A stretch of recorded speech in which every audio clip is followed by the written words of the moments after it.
Speak up, reach out, go vote, show out. From your neighbor to City Hall. Reach out, go vote, show out. Serving people is what it's all about. Reach out, go vote, show out. Frankfort civic proud. Speak up, reach out, go vote, show out. So first of all, I just want to say hi to everyone. And you don't know how honored I am to serve as part of this panel and speak with you all in this community. I think that as the significance of Juneteenth gets out more and more, just the fact that we've got so many people in Frankfort that want to learn more about it and want to celebrate it, it really makes me proud. So that's the first thing I wanted to say before I got to my little script here. So, good evening, everyone, and thank you for joining us as we reflect on Juneteenth, a day that marks both a historical milestone and an ongoing journey towards freedom and equity. Juneteenth commemorates June 19th, 1865, when enslaved people in Galveston, Texas were finally informed of their freedom. Now that's very important, Galveston, Texas. More than 2 years after the Emancipation Proclamation. It reminds us that freedom in this country has not always been immediate, equal, or guaranteed. Today's conversation will explore the history behind Juneteenth, its meaning here and in Kentucky, and what it calls us to do moving forward. I am very honored to be joined by such an esteemed panel, and I'm going to allow them to introduce themselves. First, I should say I am Christy Poe, focus on race relations, daughter of the late Edward Poe, you may have heard of, who was the co-founder of Focus on Race Relations. And I have there's no way I can fill his shoes, of course. So I've just stepped in to try to make sure that those conversations continue. So again, I'm honored to be here and be a part of this. I'm Joanna Hay, and I'm a filmmaker and a storyteller. I am Katima Smith-Willis. I am a city commissioner. I am also an activist and an advocate of all things Black. So that's me. Jerry James, do a lot of things. I'm the deputy campaign director of the Sierra Club's Outdoors for All campaign. So we focus on equal access to the outdoors all around the country, and I work on federal campaign strategy. I live in Frankfort, and tourism commissioner here as well, Air Force veteran, and a filmmaker. I'm Dr. Eleanor Haskin-Wagner. I'm the Capital City Museum director, and I'm also the Museum and Historic Site supervisor for the City of Frankfort. I'm John Walker. I'm the curator of collections here at Liberty Hall Historic Site, and that's it. That's just it. That's more than it. So we've got a great panel tonight. One of our guests that was unable to be here tonight, but we are very pleased to have him in some form or fashion, is our Governor, Andy Beshear. So we're going to start with a brief message from him. Hopefully, we don't have screens, so hopefully you can hear him and see our video here that we've got. Hey everyone, it's Andy. Thank you all for coming together to recognize this important day in our history. On Juneteenth, we honor the collective courage of African Americans who paved the way for real, meaningful change. Today, we stand united in acknowledging our past and our nation's greatest injustice. To move forward as a country, we must look back on one of the ugliest chapters in our history. We must learn from it. We must work to repair the lasting damage to make progress for a better tomorrow. I get that I will never be able to feel the ever-present weight of racism, inequality, and injustice. But I'm committed to listening, trying to hear, and taking intentional steps forward. When we have a chance to correct a historical wrong, we should do it. That's why I made Juneteenth an executive branch holiday for the first time in Kentucky's history. It's why I removed the statue of Jefferson Davis from our state capitol. It's why I posthumously promoted Colonel Charles Young to the honorary rank of Brigadier General in Kentucky and requested the same at the federal level. It's why I restored voting rights for what is now nearly 200,000 people. It's why I signed an order based on the Crown Act, which prohibits discrimination against state workers because of hairstyles historically associated with race. It's why I vetoed anti-diversity legislation every time it's hit my desk, and it's why we supported our great HBCUs. And it's why, just this week, I took executive action to posthumously pardon 43 brave Kentuckians who were wrongfully imprisoned for helping enslaved people escape to freedom. These leaders are heroes, not criminals, and they and their families deserve the justice of having their names cleared.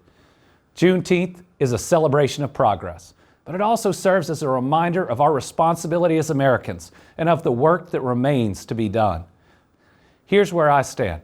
I believe that diversity is a strength and never a weakness, that the story of our country's long march for justice and freedom is bigger than any one president, and that this march is going to outlast any single administration. As governor, I pledge to stand with you and walk beside you as we continue this work for our children and our children's children. So thank y'all for using your voices to speak out for what's right, and God bless. All right, guys, so the way we're going to do this today, we don't just want this to be a panel discussion. I've always hated that. I love to come to these things and you listen to the panel and then the audience doesn't really get a chance to ask questions or participate. So I want this to be very participatory. So there are some questions we're going to ask of you all and maybe some commentary that you might provide as well. But we are going to start with our panel. So everyone kind of gets the same question. Very informal. Let's try to keep it to 2 minutes so we don't keep everyone here all night. But my first question for the night, just to educate ourselves a little bit. For those who may be less familiar, how would each of you explain the significance of Juneteenth in American history for yourself personally? And I'd like you to keep in mind, this is a safe place, honesty. So if you weren't necessarily familiar with Juneteenth, that's okay to say as well. That's why we're all here tonight. So I don't want to always start with you, Joanna, but we'll start this time. And then John, next time we'll start with you and come back this time. So I did not know about Juneteenth until, as the outreach director for the Kentucky Arts Council, I was in Paducah visiting the Hotel Metropolitan, which is an amazing historic site. And they were talking about Juneteenth and an upcoming celebration. And I had to scan my brain to figure out what they were talking about. I had no idea. And then I was fascinated with the idea of the vagueness of the word Juneteenth. It's not an exact day. It's the way news moved slowly over time and space. Right. Very good. So that's how I came to think about it. Juneteenth for me it came later in my life. I grew up a Jehovah's Witness, so I never celebrated holidays to begin with. So anything, like holidays just weren't a part of my life. It wasn't a part of my everyday life growing up. So I would like to say around my early 20s, when I started learning about just Black history and really kind of just diving into finding my identity, where I come from, who I am. And then 2019, 2020, I got enthralled into protesting and activism. And I learned a lot about Juneteenth, the holiday, and I learned a lot about the 4th of July. And then I just didn't understand why Juneteenth was not as equitable as the 4th of July in its significance and its importance. So I went to DC with some really amazing friends, and we protested on Juneteenth against the 4th of July. That's what we did.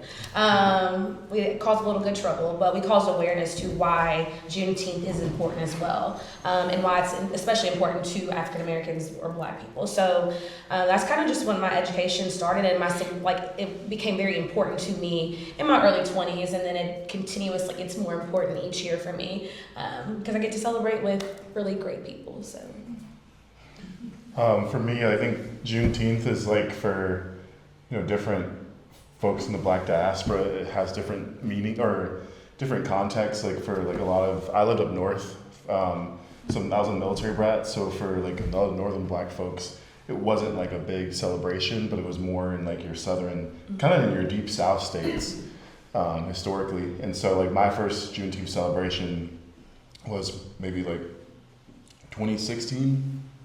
I was part of the Kentucky Rural Urban Exchange, and we were doing a program in Louisville, and we had a big Juneteenth celebration, and it was really awesome.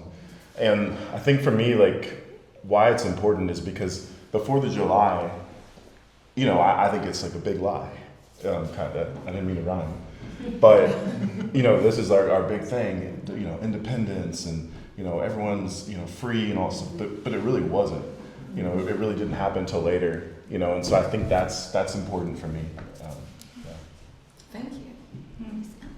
So I unfortunately also was not well educated on Juneteenth. It was not something that was in my awareness as I was growing up, which I look back on and question as to why it wasn't something that was discussed. I grew up in a pretty liberal space, in a space that was about equality and understanding, but it was not something that we escalated to a point of importance in our lives. And I've really grown to question that over the last decade, to wonder, like, you know, why not? What about growing up in Kentucky, in the place that I grew up, privileged this ideology away from me? And so I've thought a lot about that in recent years, and I've been really grateful since moving to Frankfort that it is a recognized city holiday. It is one that we get to take off. But then as the museum director, I'm trying to balance this. It is important to recognize these holidays and allow breaks and allow time for reflection and allow time for confrontation with difficult ideologies. But as a museum, that also means allowing space for people to have those difficult internal conversations. So for many years, for the first really 4 years that I was here, we opened the museum on Juneteenth, even though it was a holiday, and we would get a total of 0 visitors. And so I've always, and I still, really, the perspective I bring to Juneteenth now, and this perspective I want to bring into this panel, is not Ellie as an individual, but Ellie as the museum director who grew up in these spaces, is now coming to this community, who has been very forward thinking by making it a city holiday, by also introducing their own Crown Act, and really trying to push forward a more equitable space for all. And the museum works really hard to also accomplish that, but it's not perfect. And when we try and have space for these difficult conversations in this setting, I've always seen it, always is a strong word, I've seen it often fall flat.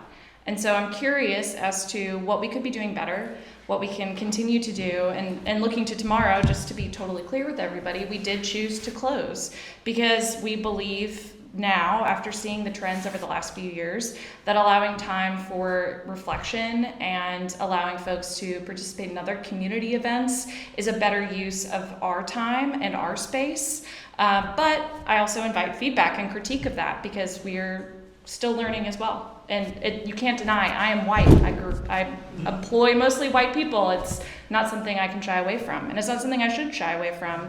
But I want to change that narrative. So that's what I'm bringing in, and that's my relationship to the holiday tomorrow. Thank you. John?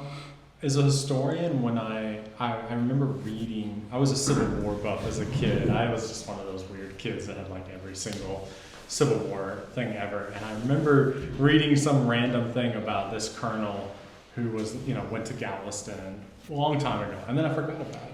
And then when the conversation came around Juneteenth, around 10 years ago, right? I remember going, did I read that somewhere? Like when I was a kid? And it never came up again. And then my exactness as a history nerd was like, but why does Texas get to have the holiday, right? Because I was like, also, that's not when everyone was emancipated in my head, I was like, I know my own state's history really well. And I was really almost frustrated at first. And then I was like, wait. Like, you're white. This isn't your conversation to have. But also, how do you use that, like, as a catalyst of saying you can have a cultural celebration, but also teach what's not being taught, right? And use that as well as a window. Juneteenth I grew up in Jessamine County, and we have a national cemetery in Jessamine County.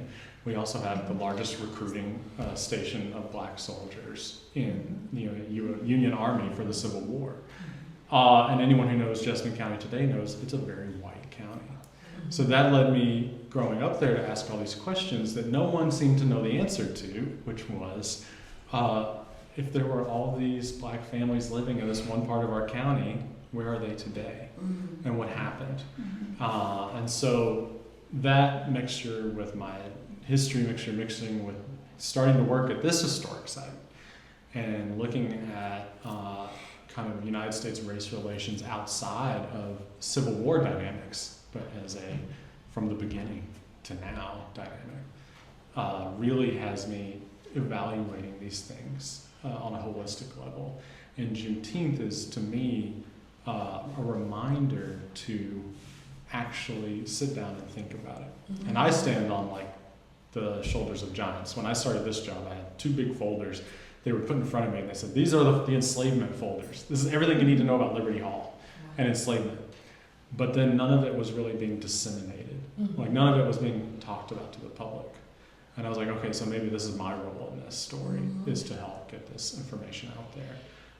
But also to do things like this, right, to bring the community in and let other voices be heard within that research. So, Appreciate that. yeah.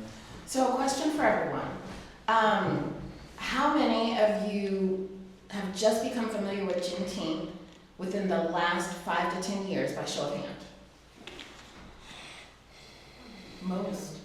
Now, I include myself in that, which may or may not be surprising. I grew up in a very proactive home.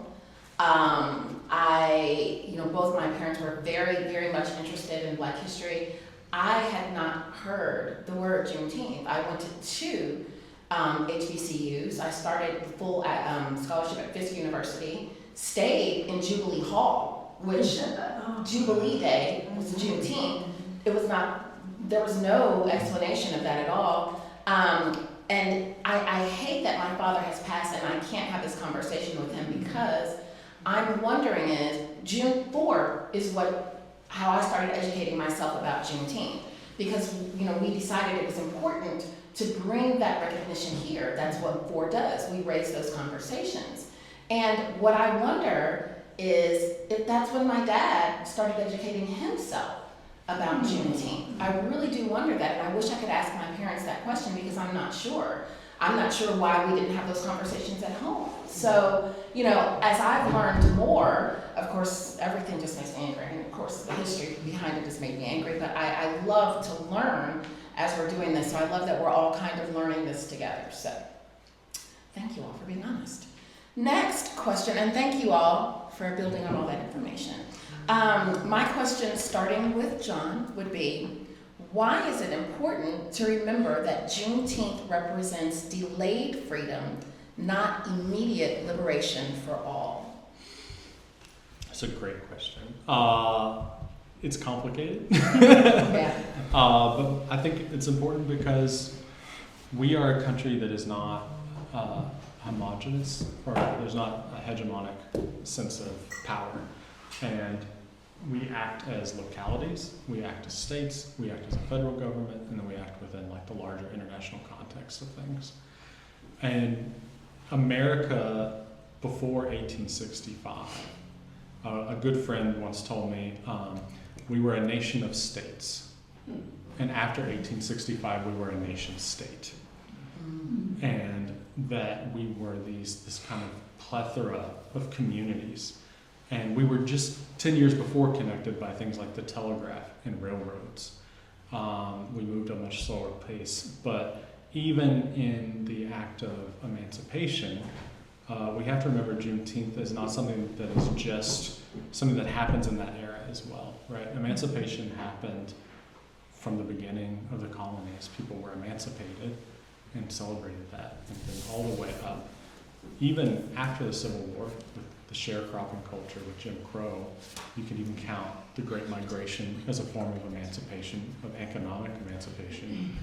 And so it's remembering that there's not any one event that creates Black freedom in America, right? It is the long struggle of families, communities, and larger communities as you move on. I think it's just really important for us to recognize there's tons of nuance, and we have to listen to people's stories. Very good. Yeah, we do our best here for that, but there's many families that came through the hall, and every family that came just through this house has a different story. So we have to learn from that. Thank you. Yeah. I think this is to echo John, this is a very nuanced and complex question that could really elicit many probably hours of discussion and deep dive and thinking things through. But there are several things I want to build off of what John started, which is, the first is, as Americans, we really seem to grasp onto this idea of a mono-narrative, meaning this idea that there is one story that can unite us all. And they were really pushing this as a government, because if these groups of folks who were spread out across wide spanses of land didn't have access to the technology that we have today, they had no real way of bonding themselves together. I mean, if we really think back at this time during the Revolution and many years post, a lot of those early colonies, they had each their own form of currency, right? There was really nothing to bind them together. And so creating a cohesive narrative was the only way to bring this group of disparate folks together, and having something that people could be quote unquote proud of, this idea of freedom for all men, right of all men to vote. Those were things that were very attractive, and they were narratives that really created this almost utopia style nation that in practice did not exist, and arguably still does not exist. I think any of us who really read the news or understand how things are going in today's landscape recognize that yes, slavery was ended, but there's inequality that still expands way beyond that, and we are not truly equal. And arguably, a lot of folks who are of any background, whether they're Black, whether they're Native American, whether they come from other countries and immigrate into the United States, they are still experiencing the ramifications of the racism that the country was founded on. And I think for the Founding Fathers and the folks at the mid-19th century who were really looking for a way to bring together this very divided nation, creating these stories was a great way to bring folks together across perceived divides. So arguably, when we look at history now and we can look back and say like, wow, why were they doing these things? It's really the history is the story of the winners. It's the story of the victors. It's the story that they want to paint of themselves and the acts that they did in the moment to make themselves look good, to explain and help us understand why they made the decisions that they made. So I really feel as though it's a pertinent question to ask ourselves, but we also have to acknowledge that even today there are folks who are not truly free in this country, and there's still many, many miles to go. And history and the stories that I think John and I really work hard to tell in our community is only a part of that narrative. I'm a trained folklorist. John has worked in folklore as well. And when you come from that background, it's a recognition that history is really only 5% of understanding what occurred, and that other 95% belongs in the everyday stories of the people around us. So I'm kind of on a soapbox. Like I said, I think this is a really nuanced question, but I really wanted to latch on to this idea of the reason why this holiday isn't more well known is because it doesn't facilitate that narrative that makes the winners and the victors look good. And I think that that's something we really need to acknowledge. Sorry, Jerry. No worries. I'm sorry. No, you saved me. So I've actually spent the past 4 days at Shepherdstown, West Virginia, helping lead Yale's Public History Institute. And so my brain is like fried after 4 days with really awesome public and academic historians. So I'm gonna take another tack to this question. So delayed freedom. So I want to go to y'all. I just know you're going to go to the place that I'm about to go. Maybe. But they kind of touched on it. It's like in that time we didn't have TikTok, we didn't have Facebook Live, we didn't have telephones, TV, BET. We're free. So there was a lot of coercion if you think about it. These enslaved people didn't have the economic means. It wasn't just we're free and we're able to go off the plantation, start our lives, go into jobs. So they have to deal with that as well. But then the other thing about this part of this question is not immediate liberation. So what happens after the Civil War? After the federal troops leave the South, what happens? Yeah, so we have this post-Reconstruction period. So we have this utopian period, of Black folks in Congress, Black folks in leaderships in communities, Black businesses and corporations thriving. The first Black banks are developed, and all these things. But what happens? White grievance politics, white supremacy, as a party platform. As I was driving to West Virginia the other day, I was listening to a documentary on American Experience about the Wilmington race riots. You know, so Wilmington, it was 56% black, and you know, there's black city council folk. They were, you know, largely in power, and the white folks did not like that. So guess what? And this it correlates to what happened January 6th. You know, a few years ago, they took over. The business owners ordered 2 Gatling machine guns, posted them outside black areas where folks congregated, and they mowed people down, you know, and brutally took back that city, and we're very proud of that history. And so the city of Wilmington didn't like really reckon with that till, you know, years later in the 90s. So think about that, like, you know, everyone's like, oh, kumbaya, this is the, you know, slavery ended, but no, it didn't. We still are grappling with the impacts of slavery still today. So. Thank you. Did he steal your stuff too? Yeah, you opened the door for me. I appreciate it. You opened the door for me. Why is it important to remember that Juneteenth represents delayed freedom? I think, kind of what my friend Jerry said, you know, Juneteenth, it's great, you know, a piece of paper that a white man, they draft and they're like, we're gonna free slaves.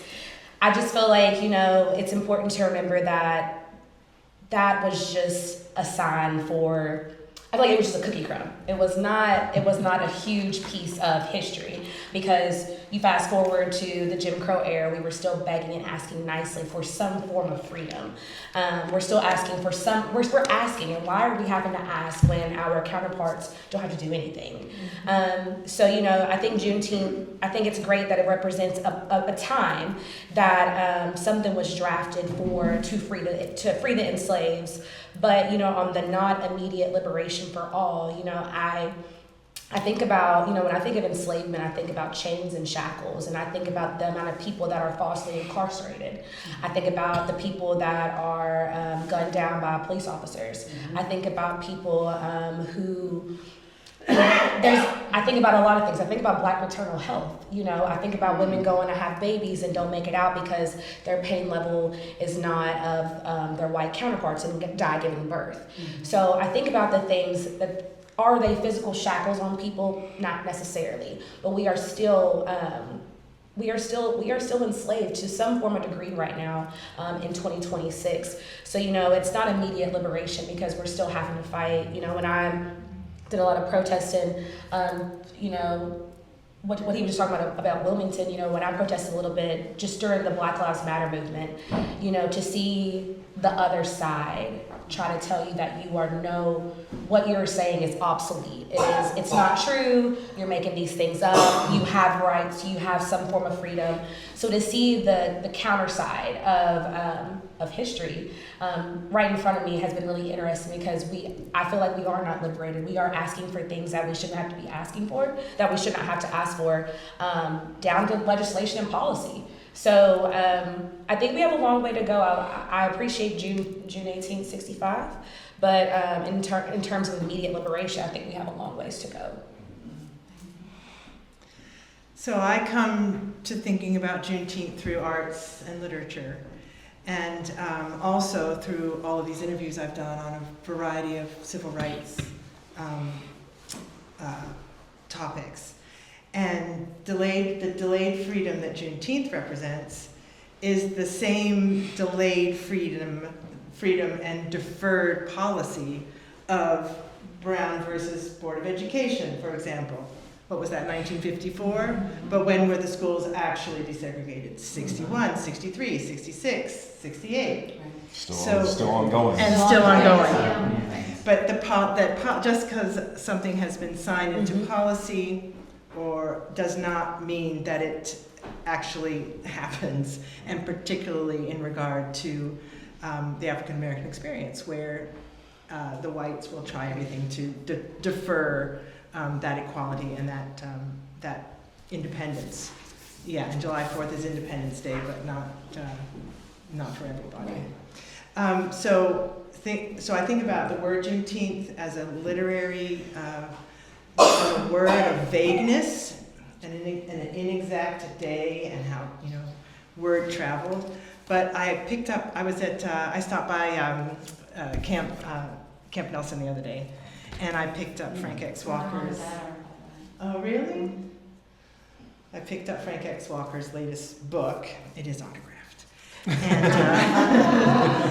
And I just had a feeling I would find a poem that was relevant to today. I think this might be a good minute to read it, please. but I want Katima to read it. Go for it. And you would, I mean, it's a few stanzas. We can read I this think that we're like this, or we could read just part of let's it. ask.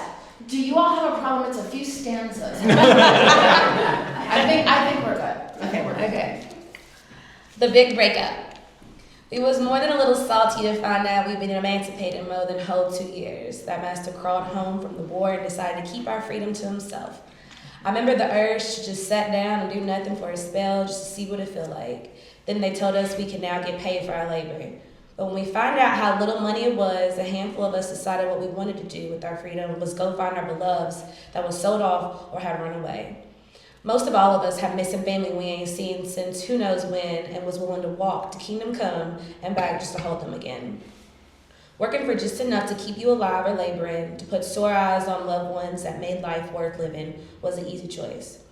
What freedom come to mean was to finally own land, to build our own schools and businesses, to travel unrestricted, to simply enjoy the right to hold the hands, wipe the eyes, and kiss the cheeks of the people you love most in this world. To be able to close your eyes and rest while you pray, for the strength to make it through whatever God got next. God bless every fallen soldier. So many fought for our freedom, more than 23,000 Kentuckians. This is our Jubilee. This is our Emancipation Day. This be our glorious Juneteenth.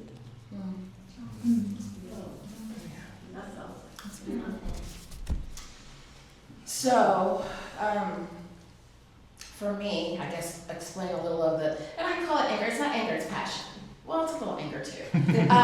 So when I think about it, it's because putting a label, putting a stamp on that name, right, Juneteenth, that is almost like a sense of finality for those who aren't willing to educate themselves or learn. Because once we say this, it's easy for people to say, well, that's your day. You know, you slaves were freed then, it's Juneteenth. But even in Galveston, Texas, on June 19th, 1865, freed slaves were still running from bullets, trying to get away, right? They were still afraid of being captured. They were still trying to get their families to safety. So what does it actually mean? Nothing, does it? It's a sense, we celebrate because we're being told that that's the day. But again, that stops people from actually learning more about why that freedom is still delayed. I love that poem because she talks about being able to own land, being able to travel unrestricted, but we still really can't do that freely when you think about it. We can't, there are places that I don't feel comfortable traveling unrestricted. Mm-hmm. There are places when I sold life insurance, you know, and I wanted to go into the holler by myself and my white friends were like, do not do that. Mm-hmm. Well, why? It's 2018. Well, of course I should feel comfortable doing that. But the reality for me, and of course this is always just my opinion, which I throw down everyone's throat as often as possible, is that we are still fighting. And so when I hear and heard Juneteenth, I never want anyone to think that is the finality of it. Yeah, we can celebrate, like Katima said, a piece of paper that was introduced.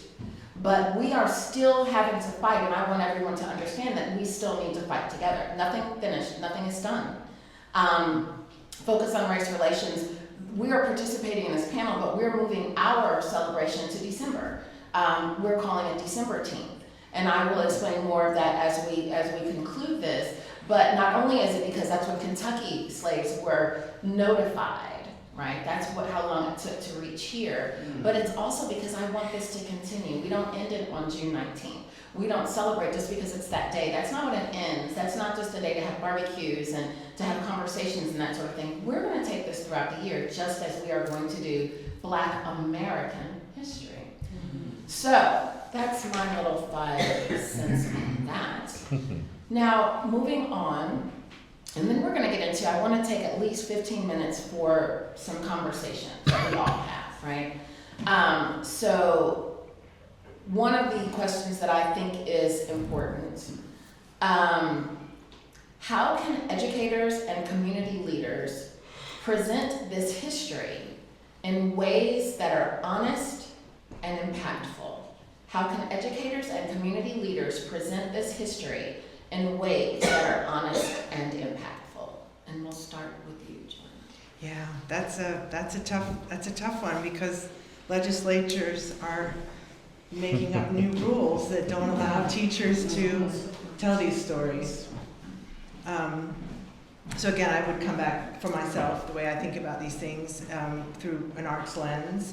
A poem like reading a poem like this one in an educational context. Hopefully teachers can do that sort of thing. Film, obviously we've got our stories from the Balcony Project as a way to have sort of non-threatening stories told through lived experience that can then be applied to other parts of history, the forward and the backward nature of history. So those are my thoughts on the education side of it, using arts, literature, paintings, films as part of that storytelling. Yeah.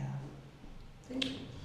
I'm not an educator. I would like to think I'm a community leader, but before I was an elected community leader, I would like to think I was a street leader. And I do think we need the raw and the authentic perspective of leadership when it comes to conversations like this. I do love that we have fantastic educators, historians, artists, musicians that can tell the story from that lens, but I do believe in all levels of the revolution, and not in a threatening manner, but I feel like, for me to be able to communicate to the younger generation in a way that levels with them and aligns with them to keep passing the torch down. I feel like that was one thing that just has not happened it had not happened for me in a way that I would like to have received the torch, but I am trying my hardest to be able to pass it in a way that Gen Z and beyond can pick it up and keep it going in a way that aligns and resonates with the future generations, because sometimes I don't want to hear an educator talk to me about history. Sometimes I don't want to hear a historian. Sometimes I really don't want to go sit in a movie theater. Sometimes I want to see it for what it is, and I want to see it in a raw, in an uncut, unfiltered way. So that's really why I appreciate Joanna bringing me on to Stories from the Balcony. It took a lot of seasoning, me and Mark Brown. I'm like, you want me to ask this question? How? I received an answer one time that made me like do my face and do my head. Good thing I was behind the other side of the camera, because I was able to bring a level of uncut, raw interviewee to the project. So, and I do think whoever watches it, some of my friends came to watch it when it was at the Grand Theater. And to be able to receive the feedback from another generation such as mine felt kind of good to just hear how they appreciated the form, the way that we came with Stories from the Balcony. So I just think it's all about how you, I think honesty is huge, but I think when it comes to being an impact manner, you gotta be real and you gotta be raw to do that. So that's kind of the angle and the lens that I would come like as a community leader. Some of my thoughts, so like tomorrow, I'm gonna go up to Northern Kentucky. I'm gonna lead 20 youth and a bunch of folks on a paddle trip down the Underground Railroad. Mm-hmm. We're gonna get in 2 big yellow clipper canoes that sit 10 people. We're gonna set off from Wilder, Kentucky, and we're gonna paddle down the Licking, across the Ohio, and then go to the Underground Railroad Freedom Center. And the goal of that is, to make it, living history. And so we're gonna talk about that, that the excitement, the horror of being on the Underground Railroad, escaping, and we're combining it with paddle sports. And so I'm on the board of Venture Crew. Like I said, I work for the Sierra Club. So Venture Crew is an organization that gets youth outside in Northern Kentucky and Cincinnati. And so they are doing their summer paddle camp. And so me and my friend Adrian last year scouted out this route, and then this year we're going to bring the kids on there. So I think that's really cool to be able to do that. The other thing that I want to talk about is to do a shameless plug. Is we want more history. So this is a National Day of Coordinated Public History Programming. So the Sierra Club, the American Historical Association, National Council for Public History, Organization for American Historians, Association for the Study of African American Life and History. There's a lot of organizations involved with this, but basically based off, because of all like the administration's attacks on historical erasure at our national parks and other public lands and historic sites, we wanted to make this day. The goal is it's subversive, so it's not it's not a protest, but it's presenting history in its raw form and saying that history is everywhere. History is in parks, it's trails, it's in a restaurant. So we have, again, website, you can go on there. We're trying to get over 200 events. Want y'all to be, I already talked to you about it. And we have a toolkit on how people can do. We want more history. And then I'll close up, I think, with this. I think literacy is so important. Mm-hmm. We have a literacy problem in this country. A lot of people don't read. The average adult reading level is 5th grade. And I think, and I'm not trying to be classist or anything, but what I'm saying, I think people exploit that. People exploit that. And I want to maybe get political a little bit, but I think if we're seeing an administration that exploits that and uses mass media tools, TikToks, memes, to influence, this electorate that is reading less. And so we need to be thinking about that. How are we, how are we counteracting that? And so that's kind of these conversations that I was having in Shepherdstown, and would like to have more with y'all in this community as well. Thank you. I'm going to try and not talk too long, but Chris, you'll need to do like a little play me off if I go on too long, because I am coming at this from two angles. The first is as an educator in a literal sense. I am also a college instructor in addition to the work that I do at the museum. So I've had an opportunity to teach 18 to question mark, probably even some 17-year-olds in a collegiate setting, specifically about folklore and folk studies, which, if you're not familiar with that term, it's essentially the art of communication or the communication of everyday life. So it's looking at how people outside of mass media and mass culture communicate with one another through arts, through stories, through exploration of what they wear and how they dress and what they choose to wear every day. Like, whether or not we all understand or appreciate this, what you are wearing right now is not only a combination of what you physically are able to purchase based on your monetary income or what was gifted to you, but you chose to wear it today for a very specific reason, either a memory or an association you have with it. There's a reason you are wearing it right now.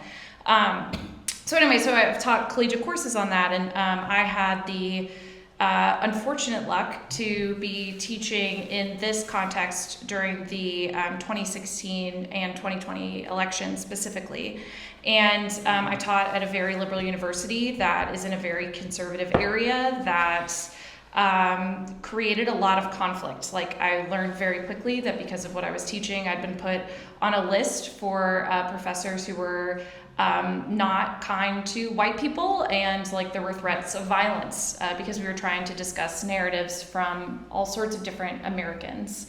And that created a lot of drama, which I'm happy to speak about outside of this panel. But what I want to bring into this is one of the things that, even though it was a very complicated and difficult and scary time to be in academia, what I had the privilege of also witnessing were students who came from either less literate backgrounds or maybe backgrounds where their parents were racist or they were bigoted, be in an environment where they were forced to experience and understand other cultures in ways that they had never been able to do before. And the class created an environment that was a space for exploration, for discussion, for honesty. And I got to see a lot of these students who started the course with one perspective through the act of interacting with their peers who are from different backgrounds, have a change of heart, have a change of mind, and leave the course more open and willing to have harder conversations with their family or with their friends outside of that. And granted, this may not work in every environment because there are many students who dropped the class, just to be transparent. But those who chose to stay, we were able to work through and deconstruct some of the ideology that ultimately would hold them back in life from having these multicultural experiences or from communicating with Black folks. That was something that we would even see. I've also had the privilege of being in the rural-urban exchange and having very similar experiences, because the Kentucky Rural-Urban Exchange brings folks from all sorts of backgrounds, from different classes, from different racial backgrounds into a space to have conversations with one another that can be challenging and can be hard and can force you to think about your own perspectives and what you're bringing into that conversation. That can really push you to grow, which is, I think, ultimately what a lot of us want to do in our lives. Whether or not we are able to articulate that, I think we all want to grow. So putting all of that into one bucket, I want to briefly, I promise, share a story from my time at the Capital City Museum that also, I think, articulates this point of education and from coming from a place of love and kindness, but not one that's willing to pander at the same time. Like, I think we all kind of know what I'm talking about, this idea of not necessarily even tough love, but just creating a space for having difficult conversations where people don't necessarily feel confronted. Sometimes they should feel confronted. But I really privilege being able to create that space and being honest about historical context. So let me share this very brief story with you. Several years ago, the Capital City Museum was in its first move of our collection storage. We've since done 2 more, but in the process, we uncovered artifacts that hadn't been appropriately cataloged, even though they'd been gifted to the museum. And so we had an opportunity to refamiliarize ourselves with those artifacts and the stories that they told. And one of those artifacts, trigger warning for my friends here, hopefully it won't cause any harm, but it'll probably cause negative memories, if not harm, and I really do apologize, but it was a pepper fog machine gun. So not a bullet machine gun, but it would spray pepper fog everywhere. And it says on the side, like, pepper fog gun, and it's this huge thing, it's massive. And I immediately became curious about it, so I asked our collection manager what it was. And she shared with me that it was a gift to the museum from the Frankfort Police Department. It was purchased, but it was never used, and it was purchased in the mid-20th century. So I said, okay, and we proceeded to move it. Fast forward a year, I really started thinking about what I've experienced in Frankfort as racial divides that still exists, and the difficult relationship that community members have with Kentucky State. And I began to really question the period of integration, the period of urban renewal, and thinking about some of the stories that were told through community memories, but maybe have been lost in recent ideologies. And I started using the wonderful resource of newspapers.com to try and poke around as to what was happening at the time that the Frankfort Police Department would have purchased this. And quickly learned that the stories that they had been told about themselves and their relationship to this weapon were untrue, that it had been purchased explicitly because of the riots post Martin Luther King Jr.'s death, and it was utilized against Kentucky State students. And what was interesting is that it created a conversation within the museum with folks who were lifelong Frankfort residents who remember hearing that you don't drive past East Main because your car will get damaged by flying rocks. Except that in these newspaper articles from that same period, there is a discussion about the riots at K-State, starting with students throwing rocks at passing cars. And so all of a sudden, for these folks who were lifelong residents who maybe didn't understand a lot of the cultural context because they were younger at the time, it all kind of was like a light bulb going off. And so we made the decision to put that artifact on display in the museum during Black History Month to generate a conversation about our community's historic acts of violence against people of color. Because I think that's a conversation we have to have if we're going to move forward as a community. But I also believe in trying to give folks an opportunity to understand what's happening and confront a history that they're a part of that they may not have chosen. This is all very nuanced, so know that, but they may not have chosen to be a part of. And I invited the police chief and the deputy police chief to the museum to see this artifact and to share this history with them before it was public. Because we were still going to make it public, but they deserved to know. And very quickly, both of them were appalled. Both of them could not believe that this had happened. They had heard the same story that I had heard. And there was a desire and an interest to have a conversation to better understand the ways in which historically there have been violent acts committed in our community. And I think that is, again, this is nuanced, it's not perfect, but that's a step in the right direction, and that can only be had through utilizing these stories that we may, again, have an understanding of a monolithic narrative, but there are aspects and components that if we really dig into people's memories of what happened, it's way more complicated and it's difficult. So anyway, I'm done now. Thank you. I really think that's a very interesting illustration about the power of education and historical artifacts. Thank you. How are we with time? I don't want to. Okay, I'm sorry. I will see the next question. No, it's We have a hard out. Lord, It's oh 6:30. Lord. Can you give us like a minute and then Sure, let sure. Team's No. got a Hard out. We got babies in the I We can let her. We're not like hard out here. No, I will just hard out I will. Parental life, I Parental, understand. I gotta go get this baby. You gotta get your baby. Go ahead, John. I've always, I grew up, I don't know why, but I've always been kind of a rebel when it comes to education. I hated school because it trapped me in a classroom, but I loved learning. I grew up in Harrodsburg for a little while, and to have that hands-on education at Fort Herod, which has its own kind of problematic history of how it tells the history of our state, right, is very deep.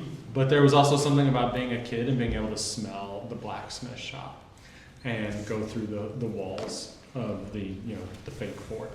So it's very fascinating how that played out. I was also that kid in Sunday school who always asked why. And my Sunday school teachers hated it because I wanted to see the Bible verses. They wanted to explain. When I was in college, a man came, and I still know him to this day, and he was part of a movement in Eastern Kentucky called Mountain Justice. And this was an environmental movement, multi-coalition group that was fighting mountaintop removal and strip mining. And he just had a road show. And all he did was just bring his mountaintop removal roadshow to college campuses. And he wanted to teach us what was happening in the coal fields. And I remember thinking, this is wild because I feel like I should be learning about this right now. And because it's not history until it's 20 years old, and because our news doesn't always pick up on what's happening in other parts of the state, I felt very left out. So I wanted to know more. So he was like, okay, well, if you all want to organize a student group from Murray, which is far western Kentucky, to come to Letcher County, we can host you and we'll show you what's happening. So we had this caravan of students who drove out to southeastern Kentucky to see the strip mines. And for the next 6 years, like almost all of us were volunteering every summer. And then we continued the road show. We would go to other colleges in our area, Southern Illinois, southeastern Missouri, that were not getting what was happening in the coal fields. And then as my interest in history developed more, one of my deep passions is Irish history. And in Ireland, there was this movement called the Hedge Schools. It was a famous movement for the students who were of a certain class, who maybe didn't speak English, they still spoke Gaelic. They would have these illegal school teachers who were teaching classes behind the hedgerows. And then they would just disappear when the authorities showed up, right? And I was like, man, that's so interesting. It's sad that it had to happen, but it's like this act of rebellion in education. And I think about that today as well. I'm very lucky that I work on a private site. The legislators can pass all the laws they want, but until they completely dismantle the First Amendment, they can't change the stories I can tell, only my bosses can. And we have an extremely amazing parent organization in that regard. But I think about the stories we could tell in the garden. And I think about the stories that we need to take to younger people. Because I love a university setting, I do. But I would not have been as interested in the well-being of Kentucky as a state if I was not so enamored with its history and its culture. And if I didn't feel invested in it. And so in that sense, I know I'm over a minute now, but in that sense, it's like, I think we have to kind of become education rebels. And whatever happens out of the State House or whatever, we have to be very proactive about taking the destiny of young people's education in our own hands, especially if they're going to be pushing back against it and are being as reactionary as they're being right now. Thank you. I want to first give the panel a round of applause because